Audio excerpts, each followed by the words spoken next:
in northwestern Texas, west central Lamb County in northwestern Texas, until 7 p.m. At 5:55 p.m., a severe thunderstorm was located 9 miles west of Muleshoe Wildlife Refuge, or 19 miles southwest of Muleshoe, moving northeast at 20 miles per hour. Hazard, 70 miles per hour wind gusts sending pong ball size hail. Oh, jeez. Source, radar indicated.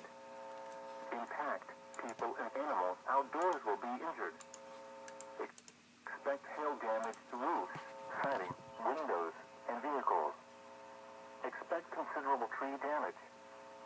Wind damage is also likely to mobile homes, roofs, and outbuildings. Locations impacted include Muleshoe, Sudan, Needmore, and Progress. A tornado watch remains in effect until 11 p.m. for northwestern